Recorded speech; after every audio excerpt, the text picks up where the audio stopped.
Welcome to What is Going for new thought from the edge of Each week on OMTimes flagship radio show, veteran broadcaster, author, and media consultant Sandie conducts thought-provoking interviews with inspirational authors, artists, musicians, scientists, speakers, and filmmakers who are working at the point where spirituality and science meet consciousness at the very edge of Here is your host, Sandie Sedgbeer. Hello. Researchers have long known that there's a strong link between stress and overall health. With year-on-year findings on stress-related diseases like heart disease, obesity, diabetes, chronic fatigue syndrome, and those leading to what are now being termed deaths of despair, such as anxiety, depression, and sheer overwhelm, reinforcing that research, it would appear that something has gone very wrong with our physical, emotional and psychological capacity to cope with life in the 21st century. Davies is a coach, author and trainer who specialises in helping individuals and organisations to overcome stress-related health challenges, optimise their well-being and perform more effectively at work, home and in life. An Associate Fellow of the British Psychological Society, he's the creator of Energy Flow Coaching and author of the book The Intelligent Body, in which he offers a new understanding of the relationship between hidden stress in the body, emotional energy and chronic health challenges. Davies joins me now to share how stress causes disease and to offer a metaphysical perspective and approach that is proving to be singularly successful in reversing chronic fatigue and pain from the inside out. Davies, welcome. Thank you very much for having me, Sandie. It's great to be here. Carl, you originally qualified as a chartered occupational psychologist and you began your career in management consulting before moving into healthcare. Why did you move into this arena? That's a good question, really. I suppose when I was in consulting, I did a whole variety of things from management training, executive coaching. I did research and evaluation for government departments. The thing I was particularly interested in was coaching. But back in those days, when you were coaching somebody, I guess you were kind of talking about them and their skill set within their environment at work. And there was something about me that I wanted to get deeper with a person. I wanted to try to make deeper, lasting change. So I went and did a lot of therapy training, started a little practice, and then I met a medical doctor over here in the UK who had a particular interest in chronic fatigue syndrome. And this is back in the early 2000s. And it was, I guess, a time when there was nothing that conventional medicine offered for sufferers of chronic health challenges like chronic fatigue, fibromyalgia, irritable bowel. So we thought we'd sort of struck gold in as much as we had the beginnings of a process, a theory and an approach which was seeming to bear fruit. It was seeming to work, and we were finding that the clients that we were working with were having a reversal of symptoms. So that was the transition. It was almost a naive sense of we've got something here, this is brilliant, and we're going to change the world.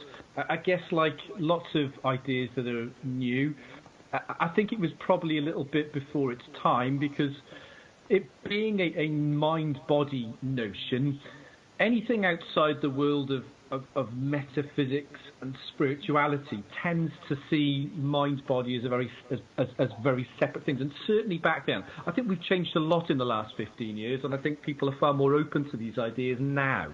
But certainly back then, when you talked about stress, our emotion, and then you talked about a physical health challenge, what we found was people were just hostile towards us. But that was the kind of the change. It felt like a bit of a calling, really, if that makes sense. Now, your approach you call Energy Flow Coaching.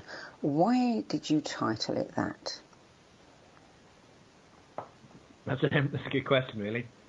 I guess it came from the fact that what the approach is, it's a framework and a set of principles, really, and what falls out of that are a number of exercises that I use with clients.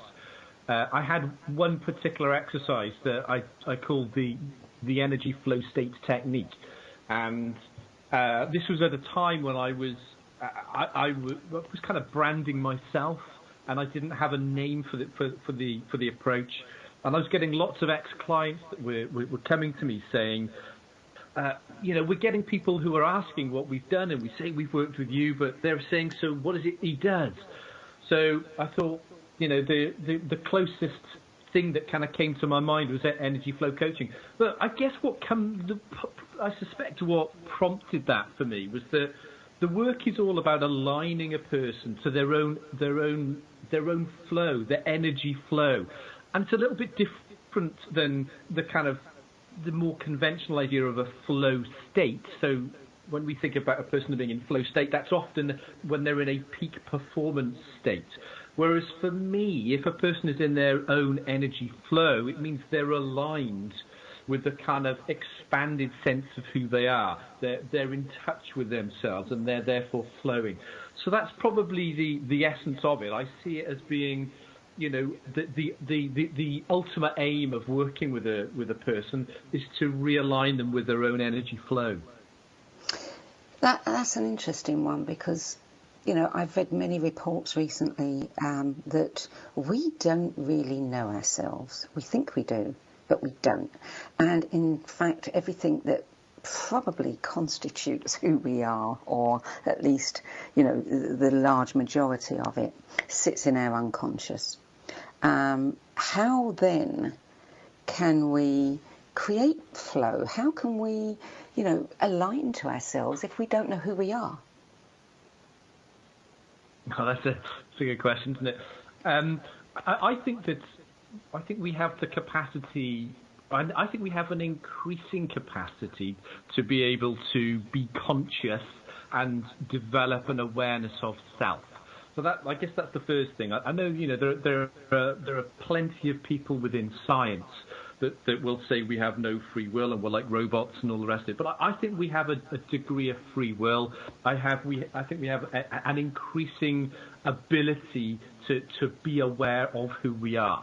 And from an energy flow coaching perspective, we exist on a spectrum. So what science might tell us is, well, there is no one version of us. From an energy flow coaching perspective, we exist on this spectrum whereby at one end there's a limited self, and that's the version of us that believes we are directly affected by external events. It's almost a bit like being in the Matrix. So we live in a space of scarcity. We're continually focused on outside life. At the polar opposite end of the spectrum is an expanded sense of self, and this is where we can have a sense of being connected to all that is. We are a flow of consciousness. Now, I think that we exist on this spectrum where we're bouncing round, and the knowing oneself comes from, to a certain extent, a giving up of a desire to intellectually define oneself, but it comes then through feeling and opening up to releasing having to fix outside life, and a recognition that it's entirely possible at any point in time for me to feel okay, because when I'm in an expanded sense of self, I'm connected to all of that is, and in that sense of self, in that expanded sense, there is my natural state is compassion, is joy, is love. So that emerges simply by being in an expanded space. So who we are is not some intellectual personality notion that we have to kind of try to strive to find, because as soon as we try to define that, we sort of lose it and we shunt ourselves down this consciousness spectrum towards a limited small self. So I think that, much of my work is about trying to simplify things by allowing ourselves to feel what we feel and recognizing that, right, well, there's no single version of me. I'm a flow of consciousness, and how I feel in this moment is just an expression of how I feel in this moment. And how I feel and my perception of myself and life at any given moment in time is probably a reflection of where I lie on that consciousness spectrum, more than it is about what outside life is doing. Because for the most part, people are in that state, in that paradigm, which I think is a misguided paradigm, where they think, well, outside life directly causes how I feel, so what I have to do is manipulate outside life. And of course, most people therefore spend an inordinate amount of time in their head thinking about stuff, trying to fix how they feel, or trying to fix outside life. And they get caught in this spiral of always trying to fix life, always trying to fix how they feel, and therefore they get stuck in a limited self space. And then they try to define themselves in that space as well. And we don't need to do any of that. So I think we can kind of almost like let go of trying to define who we are. Do you not find it an interesting paradox that, I mean, over the last 20 years or so, there's been an explosion in research, in discoveries, and in books that are, helping us understand the mind-body connection. But, if you go back 20, 30, 40 years before we even understood any of this, people weren't doing so much soul-searching and self-searching. We were healthier and we're getting less healthy, but we know more. How does that happen? I think we're probably disconnected, aren't we, from who we are as human beings, spiritual beings. I think certainly from a very human perspective, we lived in alignment with nature. We lived in small tribes of probably about 150 people for hundreds of thousands of years. In the last 200 years, we've seen this rapid, accelerated change, and we are completely out of balance with our environment. We're out of balance with ourselves. I think that with the kind of increasing need to be the increasing need to be seen to be engaged in life through Facebook and Twitter and all the rest of it, we are increasingly externally focused. So people are trying to match themselves to life. And probably even if we go back 20 years, there was a sense of status with the kind of job you had and how big was your house and how big was your car and all this kind of stuff. But now it's beyond that because of Facebook and all the rest of it. You've got to be seen to be living the dream. You've got to be seen to be up and excited and experiencing life. So there's this huge pressure, I think, on people to match some unrealistic expectation of life.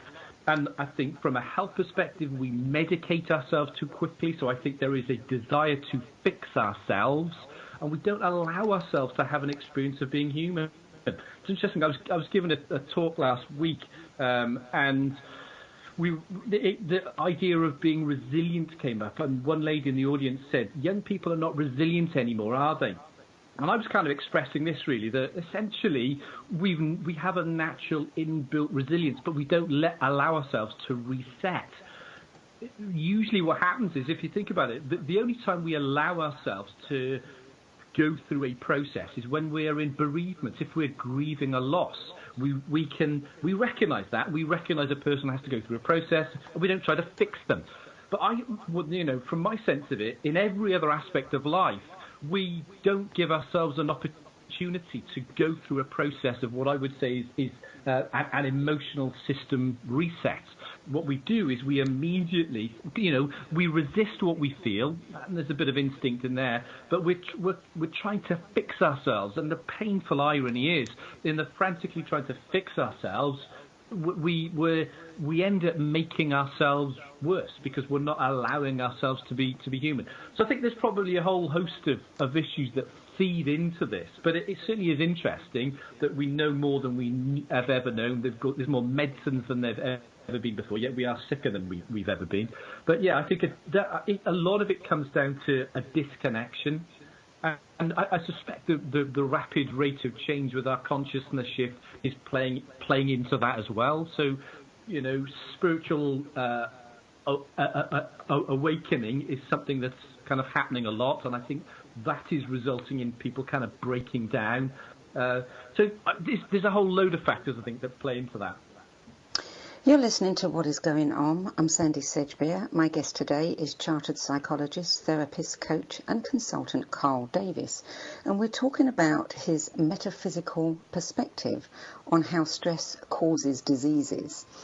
We'll be back with more after this break.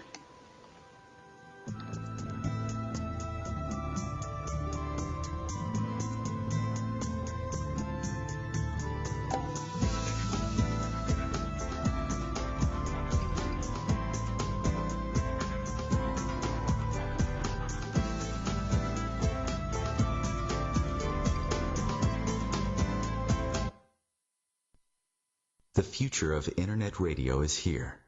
OMTimes Radio. IOM FM. Change and growth are part of natural life and also part of your spiritual life. Everyone needs support and guidance, especially during life passages. Upgrade yourself with the OMTimes Experts program. With OMTimes Experts, you have access to the best intuitive coaches, spiritual teachers, counselors, astrologists, and oracles. Our team was carefully selected so you can trust. Find out more at experts.omtimes.com. More than 24 million Americans have an autoimmune disorder, and that number continues to grow. I'm Sharon Saylor, and I'm one of those 24 million. To put that number in perspective, cancer affects about 9 million and heart disease up to 22 million. That's why I've brought together top experts and those thriving regardless of their diagnosis to bring you the latest, most up-to-date information. Join me, Sharon Saylor, Friday night, 7 p.m. Eastern, for the Autoimmune Hour on Life Interrupted Radio to find out how to live your life uninterrupted. My name is Meera Batra, and this is How I Live United. Many families have come to America for a better life. I advocate for these families with United Way. United Way empowers them to see opportunities available. We help them get involved with their kids' schools and network within the community. My name is Meera Batra. I help families see opportunity and succeed. I don't just wear the shirt, I live it. Give, advocate, volunteer. Live United. Go to liveunited.org. Brought to you by United Way and the Ad Council. Welcome back. Carl Davies, you say in your book that a body can be in a state of stress without having any conscious awareness of the fact. I think I'm probably a very good example of that. I'm told again and again that I just seem to power through it all. But sooner or later, the body has to protest, doesn't it? It does. I think that there are two really important kind of facts about stress that are often overlooked. And I think that's the first. My sense of it is that people generally think that stress is a kind of nervous, agitated feeling, a discomfort inside when things are not going well, when they're overwhelmed, when their boss is giving them too much work. But I think that's an emotional feeling. So stress is a set of measurable, objective events that takes place within our body.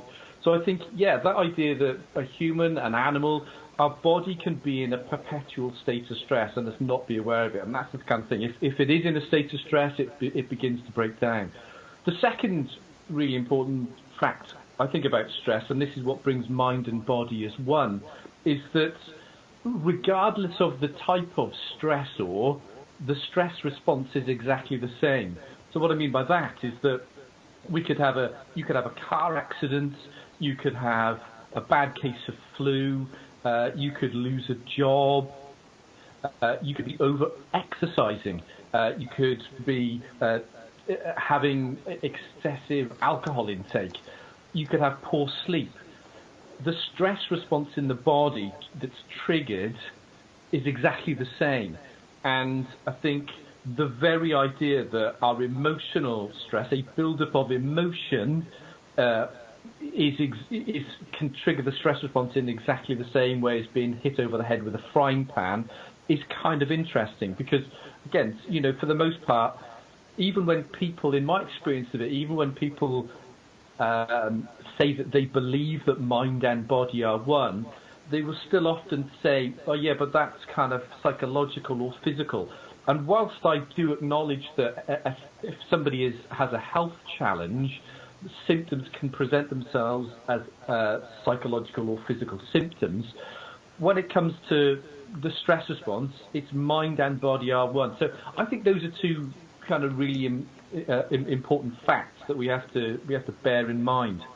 And it's a bit worrying, isn't it? Because I think, in modern day life, what we're usually faced with are a lot of low level stresses. Now, just the quick kind of caveat to that is that my view is that our experience of life emerges through us. That's a kind of an inside out approach. So it's not necessarily that life triggers or directly causes how we feel, but it's emerging through us. But even so, our perceptions of life and the meaning that we imprint upon life are what gives rise to some of the feelings that we have. And if we're not aware of those feelings, then that can be low-level stress, effectively. People often think that stress is big events, and it doesn't have to be. And in most instances where it's a problem, it isn't. It's low-level stresses. Back in our days of living in tribes, when we were being chased by a bear through the forest, we'd go into the fight or flight response. Our body would be in the stress response. We'd either escape the bear or get eaten. But once we'd escaped that bear, then the stress response kind of reset itself. We were very aware of it. Whereas these days, we don't have one major stressor like that for the most part. What we have is a series of low-level stressors that we kind of detune from. We kind of completely become desensitized to. So we're just not aware of it. So we're not aware that our body is in this perpetual state of stress. I think one of the things I've observed that seems to cause deep stress is ongoing frustration, being in a situation where you have no control over it, and that could be a work situation where you've got, impossible deadlines or, difficult people that you're working with or family members that are sick and you can't do anything about it. I've noticed again and again that kind of frustration is what builds up in people to the point where they explode or they get sick. Yeah, I'd say there's probably 2 points there. There's 2 points that academics would tell us. One is that if we view stress as being something that's dangerous, interestingly, it's more likely to be dangerous. Those people that think that stress is kind of good for them and spurs them on, it tends to be the case that their health is less likely to be damaged. So that's one thing. The second kind of interesting idea is the idea of what academics would call the locus of control. So if we believe that we're being controlled by something outside of us, then our stress levels are much higher. Whereas if we believe that I am in control of what I'm doing, then my stress levels are much lower. So one of the things I always encourage my clients to step into is an empowerment space where, really, regardless of what's going on, they allow themselves to believe that it's what I do is entirely down to me. So, if we look at a ridiculous example, if somebody points a gun at my head and asks for my wallet, I would suggest I'm in a better space stress-wise to retain the idea that it's entirely up to me whether I want to hand over my wallet, whether I want to take a bullet, or whether I want to try to bat away their gun and run for it. If I retain that sense of it's down to me, I'm in control of me, then my stress level will be lower than if I allow myself to slip into a kind of a victim space where I believe it's beyond my control. I mean, I get your point about expectations as well, but that also feeds in. There's a really interesting thing, and I do appreciate the stuff that I said earlier was probably a bit heavy, and I don't think it's easy to get, but we do very much get caught in that loop that what drives everything we do is how we feel. And if we believe that something outside of us is causing us to feel something, then we'll do something to try to change what it is outside of us. If you can, even for a moment, believe that, do you know what, it's entirely possible for me to drift back up my consciousness spectrum towards my expanded self, which I personally believe is our default setting. If you believe that even by doing nothing, I can automatically drift up a bit, which means it's entirely possible in any moment for me to feel okay, you start trying desperately to change what's going on outside. What that means is that you're not on this hamster wheel of frantically trying to fix out how you feel by trying to fix outside life. Because I think that's ultimately the spiral that we can get caught in, which leads us to explode.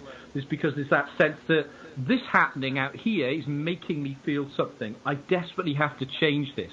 But deep in our core, deep in our soul, we know that actually, one, it's not that life directly causes how I feel.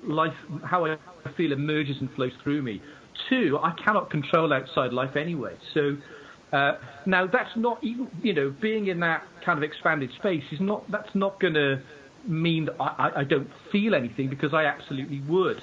But it means that I can have a recognition that it's entirely possible that even though this is still going on, if I don't try to frantically fix it, it's entirely possible that I could feel okay within 5 minutes, within 10 minutes, within an hour, or just in the morning.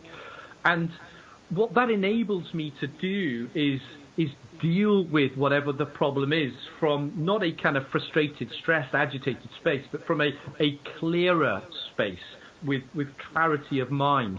And that really means that I'm approaching whatever it is I'm doing more aligned with my true self rather than from a space of reacting. So I know it's a kind of difficult concept to get, but I think to some extent we all have an experience of this. Most people have had the experience where they've been frustrated or angry or annoyed of an evening. They've gone to bed, and that reset has kind of kicked in, and they've woke up in the next morning. Life circumstances have not changed, but they feel different. And I think we all have that. And if we can allow ourselves to believe that, all right, well, I don't have to frantically fix what's going on out there to fix how I feel. What I can do is I can feel how I feel right now, and maybe there's nothing I need to change out there. Maybe I just need to feel what I feel. And by doing that, my natural emotional system reset will begin to kick in, and I'll drift back at my spectrum, and I'll actually begin to feel okay. And then, when I'm in a clearer, more aligned space, the decision I make about going forward will probably be a better one, because it'll come from that deeper wisdom within me. But many people seem to have enormous trouble being able to regulate that kind of thing, or even understand what their feelings are. I mean, we're seeing suicide, rapidly escalating amongst teens. We're seeing, suicides in the news from adults who we think are very capable, strong people. Clearly, people are getting to a point of such pain that the only way to deal with it is to make it stop, and not in, the healthiest way possible. I mean, this is something that's indicative of a very sick society. How do we teach our children that they can have, there are other ways to deal with this? I mean, not everybody's got access to you. Not everybody can afford coaching. What do we need to do in society to change this, to help, people develop resilience and an understanding of their feelings and empower them? It's a big question, isn't it? It's a big question. I think that I wonder if we are doing it. Possibly we are. I think there's a push-pull that's happening here, whereby social media is pulling people externally, but there probably is an increased emphasis on well-being as well, and that emphasis on well-being can be inviting people to pay attention to how they feel. So we do need a cascading of knowledge. We do need a dissemination of these sorts of ideas, and we do need to be encouraging people to balance their energy, to get back in touch with themselves, to allow themselves to feel. But I think that obviously we're living in kind of crazy times as well, aren't we, where the world feels like it's falling apart, and that's obviously it's kind of at one level not helping. But I think if I had a definitive answer to that question, maybe I'd be really, really rich. I don't know. So tell me what energy flow coaching offers that traditional therapeutic methods don't. I guess there's probably a few things really. A lot of it, if we're talking about therapeutic methods that are conventional, they tend to have a focus on manipulating cognitions, so the idea of changing the way you think to change the way you feel. What we know now is that's an antiquated idea, and actually our emotions affect our thinking more than our thinking affects our emotion. The other thing I think is that historically we've thought about emotion as being something that's in the past. So there's the idea of talking about our emotion. So from an energy flow coaching perspective, emotion is much more of it's a much more functional than that. It kind of does two things really. It's alerting us to the extent to which we are deviating from our true self, if you will. So, and therefore it's giving us this opportunity to act in alignment with kind of who we really are in that moment. But in a simple way of looking at that is it's a functional way of giving us a prompt. It's a feedback. It's a feedback in much the same way as if you feel hunger, or if you're walking down the street and a stone pops in your shoe and you feel a sharp pain in your foot. That pain is alerting you. So emotion, I would say, is not something that we need to talk about. It's not something that we need to talk about from the past. It's actually it's ongoing. We all have emotion that's ongoing now. And kind of what happens is that our emotion is a non-conscious process. So, it's what that means is it's going on regardless. What's supposed to happen, ideally, is that emotions, non-conscious emotion, triggers feelings. We have feelings, and then ideally we take action on those feelings in much the same way as hunger. You get a rumbling, and then you go and eat something. What we know is entirely possible is for us to block feelings. We know that people can block feelings of hunger. We know people can block their feelings that come from emotions.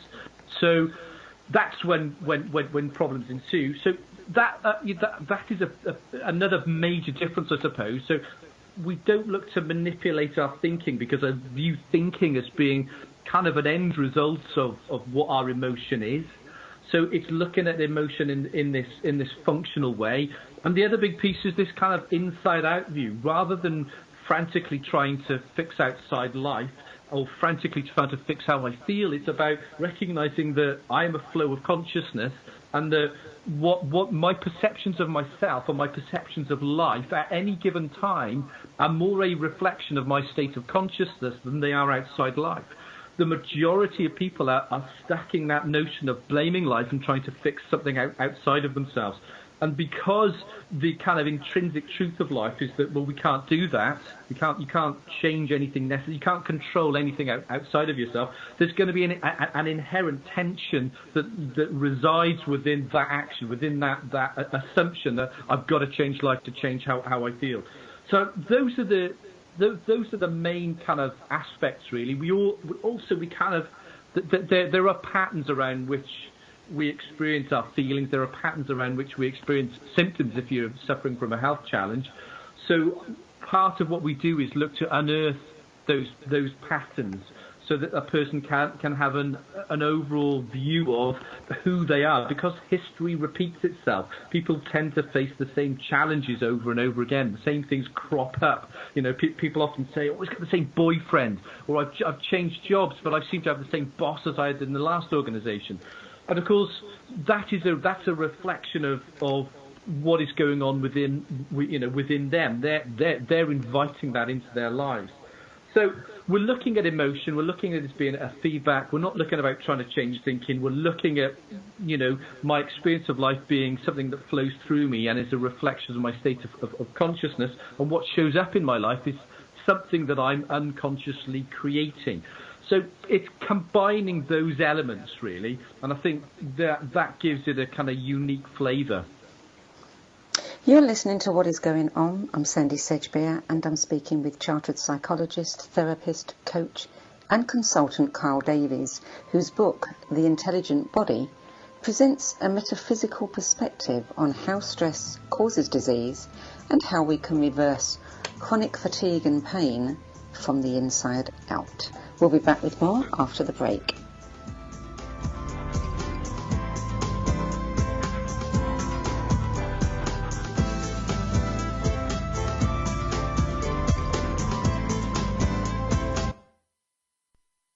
the cutting edge of conscious radio, OMTimes Radio, IOM FM. Being a radio host on IOM FM allows you to build your show on a rich platform with the power of the internet to fulfill your outreach goals and connect with a very specialized and global online audience, unlimited by time and distance. OMTimes Radio will provide you with web relevance, a recognizable conscious brand, and with the standard of excellence that has accompanied every single OMTimes endeavor. Host your show with OMTimes Radio Network. My name is Victor Furman. Some call me The Voice. I've always been fascinated with human nature, spirituality, science, and the crossroads at which they meet. Join me Wednesdays at 8 p.m. Eastern on OMTimes Radio, and we'll explore these topics and so much more on Destination Unlimited. I'm Fidel Nshambo. I was born in a city called Bukavu in the Congo. We were a loving family, and then, boom, everything that I had disappeared in a single day. People think that when you are a refugee and they resettle you to America, and all your problems are done. They don't understand that that's the beginning of everything. I was not born a refugee. I was made one. It's time we welcome refugee families with open arms. Learn more at embracerefugees.org, brought to you by the Ad Council.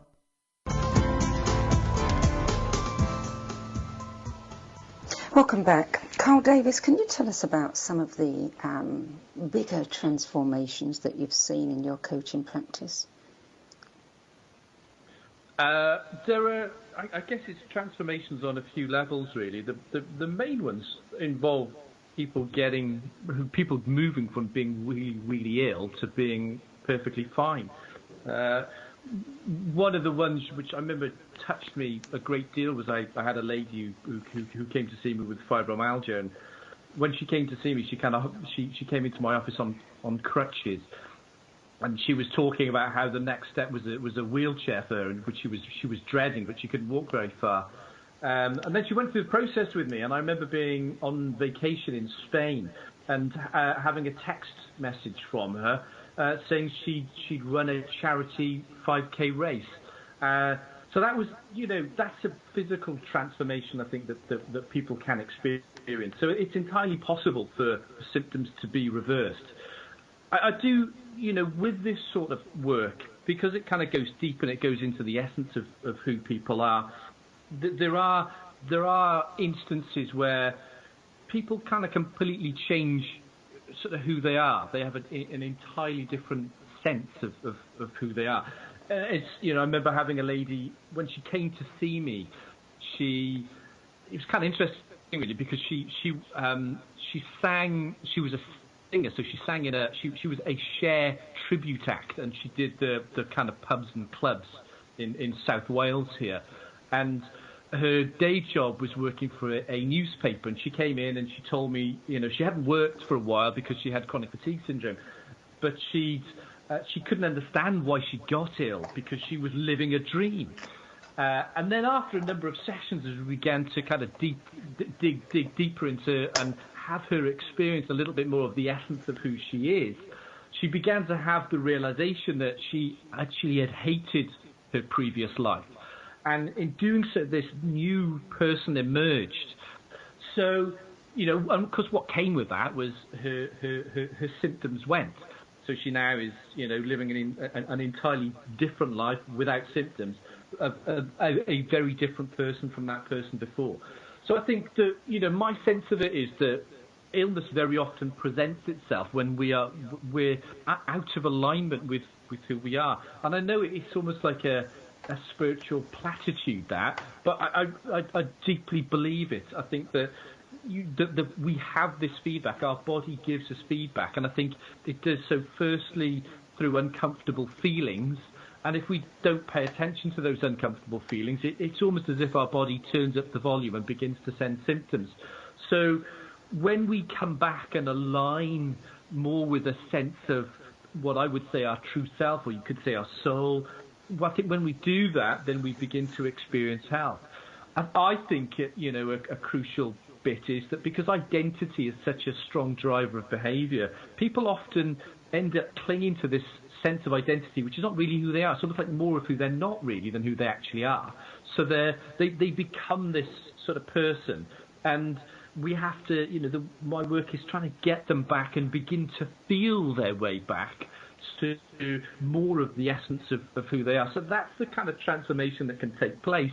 And there is a little bit of ensuing chaos, as there often is, as we know with what's going on the planet at the moment. When there's a breaking down of the old, there's a building up of the new. But when we can experience that, then we tend to have more clarity of mind as well, and we tend to, life just seems a little bit better when we can be more aligned with that, what I would say is our expanded self. So that's a couple of examples of kind of people that I've worked with. I found it very interesting looking at your website and your blog. There was a piece on there, The Body's Hardwired for Truth, about a podcast that you'd listened to with John David Oates, who's the founder of the theory of reverse speech. And, the theory is that, if you play something backwards, you'll often hear truths that give the lie to what you were saying when you were playing it forward. And that, in fact, when we are not telling the truth, our body knows it, and there's an increase in stress hormones.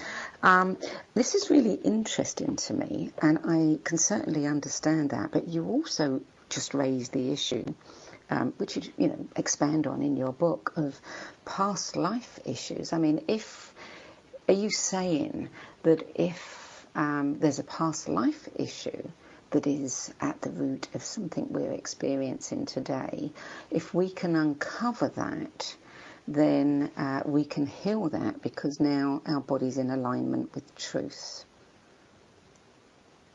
I would hope so. I would have to say that past lives is not my real area of expertise, but I think we're going to be pulling things through. We're going to be pulling things through from other dimensions of space and time, I suspect. And I think that through really aligning and through feeling, if we can learn to really feel deeply, I think there is the possibility of healing, because by shifting our vibration now, by aligning with the truth of who we are and flowing and shifting our frequency now, my sense is that we probably can, heal what has happened in the past. We can change that frequency, which kind of resonates back through time. So, yeah, I do. It's a really interesting thing, isn't it, that idea that our body does know the truth. It's interesting, even if we look at science. What science will tell us is that many people are very detached from their own motivations, their own drives for why they do what they do. And we're even worse at detecting other people's. So for the most part, if we guess at why a person does something, most of the time we're wrong. But very often we don't know ourselves. And I guess this is why we have lots of scientists that say we kind of don't have free will, because there is that sense of, people are just acting out. They're acting out their conditioning, their genetics, and all the rest of it. But I think it's wonderful to know that deep down your body knows, and your body knows if you are misaligned with your own truth. And if you let yourself deeply feel, then you'll be able to pick that up. But we've got to get out of our heads long enough and get into our bodies and feel, we've got to develop that skill, really. And when we do that, we can pick up on these things. But it's a bit of an ongoing journey. I certainly agree that if we can get into a different frequency, things change. I do know many spiritual teachers who talk about illness, migraines, headaches, whatever, existing in a particular bandwidth, and if we can move our frequency beyond that bandwidth, then we do not experience whatever that problem was. You offer a series of exercises in your book to help achieve realignment with the true self and a state of high consciousness. Is there something that you could share with us now, something fairly quick, that our listeners could utilise or work with at home? I think that the simplest thing to do would be to, even, for the next week, to simply allow whatever you feel to be okay. It's really interesting to me, the fact that we as soon as people feel something uncomfortable, there is almost like an instinct to block it, or to analyze it, or to try to find meaning in it. So a first step is to, even if you take a day, is to, for that day, have an intention that you're going to be curious about the physical sensations of what you feel. And without labeling it, without resisting it, without trying to solve it, just let it be and notice what happens to it. And it's when you begin to feel and allow it to feel, what's interesting is it tends to flow much more quickly, but there's not a level of suffering. Much of our suffering is self-imposed. And suffering is not the experience of an uncomfortable emotion like fear or anger or boredom or sadness, because they're just transient experiences, which, as I say, if you can get into your body and feel it as a physical sensation, which could be a tightness in your chest, it could be, a fluttering in your stomach, but just being curious about those sensations, staying in the body, feeling it, being aware of how it moves, how it flows, and knowing, actually, having a knowledge or a belief that this is a good thing for me to do. Simply allowing myself to feel this is going to shift my vibration. I think a lot of spiritual people have a sense of, I don't do anger. I'm manifesting this great life, and I feel great all the time. But what happens is that because anger, fear, and all the rest of it, they come to visit all of us because it's part of our experience. Usually what happens is we end up blocking them if we're in that kind of spiritual space of deciding that we're happy all the time. So I think the kind of irony is we keep our vibration low by doing that. I feel in order to elevate our vibration, we actually need to go through all of those experiences. And I think by doing so, by diving in, that's what I do. I firmly believe that my vibration is shifting upwards by allowing myself to fully feel everything I feel. If I feel fear, I dive in. I have that sense of bring it on. Let me feel this as fully and as deeply as I can. And I do, and it kind of moves. And interestingly, with the absence of mental chatter and resistance and trying to solve it, it doesn't stick around that long. It's actually not as uncomfortable as you. Sometimes it's not great, it's not nice, but allowing it to be there develops a resilience as well. So that would be my step one, is take a day or even a week if you're brave, and have an intention that you're going to fully feel the physical sensations and stay out of your head while you're doing it. I was interested when you talked about resilience earlier and how we seem to have lost our capacity for this. I interviewed recently a parenting and education expert in Australia, and she was saying that studies there had shown that many of the Maori children, the kids that lived on the line, that had very little, were in poverty, actually had more resilience than privileged children. And it's interesting, that the more privileged we get, the more we have, the less resilience we develop. Now, you've developed a special resilience training workshop that you present for businesses and corporations. And I read on your website that you can teach someone resilience in as short as 90 minutes. How do you do that? I think resilience is inbuilt. As I say, I think that my sense of it is that in terms of the kind of well-off children, those affluent kids, I think that part of their resistance, part of their inability to be resilient is as I said earlier, because they did completely deny themselves. I suspect there is this always having to be, looking good, to be being happy, to be buzzing. They're probably on Facebook all of the time. So my experience of it is that affluent kids very often have problems for those reasons. There can be a host of other problems.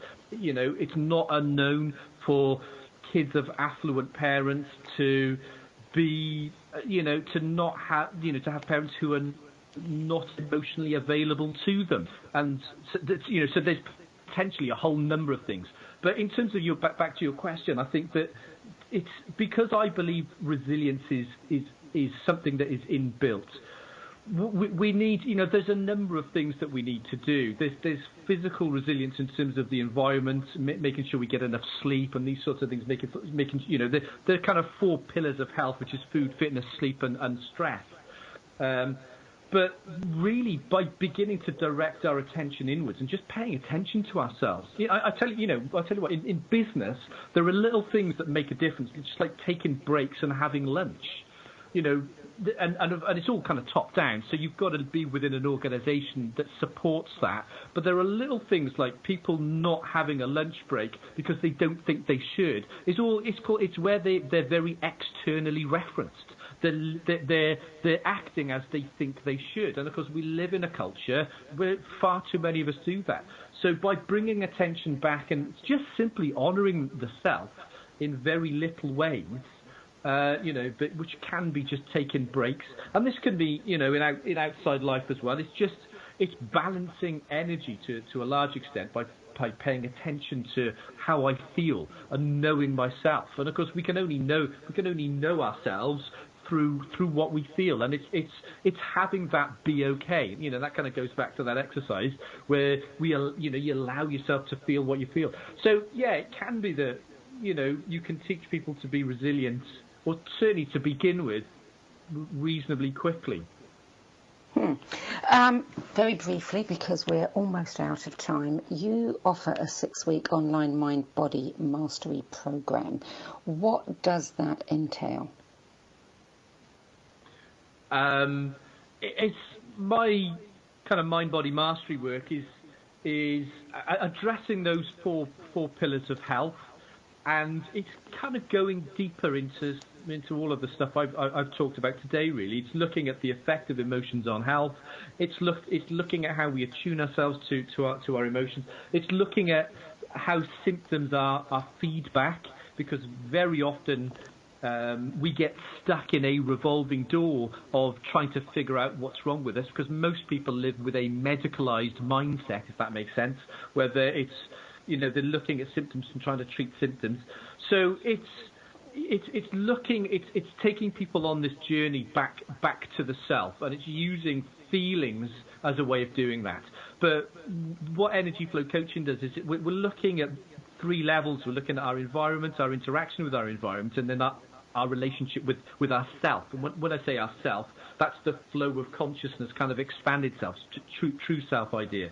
So it's looking at all those areas. We need to be aware of the environment that we're in. Of course, we need to be aware of the food that we eat. We need to be aware of how much sleep we have, and what facilitates that and what hinders that. So I look to address all aspects of a person's life, but ultimately it's about them making the choices and developing the awareness of what is right for them. Recognizing that ultimately their experience of life is something that flows through them. So I try to take people on a journey from thinking that life is happening to them, to life is happening for them, to life is happening through them, to they are life. As we look out the window and we see a flower open, that flower is life. Well, much like the experience that I'm having, that you're having, that all the listeners are having, that's life experiencing itself. So when we can begin to really feel that, then we're on that, we're on the steps to mastery. That's a perfect place to leave it. Carl Davies, thank you so much for joining us. The book, The Intelligent Body, Reversing Chronic Fatigue and Pain from the Inside Out, is published by W.W. Norton. For more information about Carl Davies and his work with Energy Flow Coaching, visit energyflowcoaching.com. I'm Sandie Sedgbeer. Thanks for joining me today, and I look forward to being with you at the same time next week, when I'll be talking to award-winning author, researcher Dawson Church. Till then, it's goodbye from me.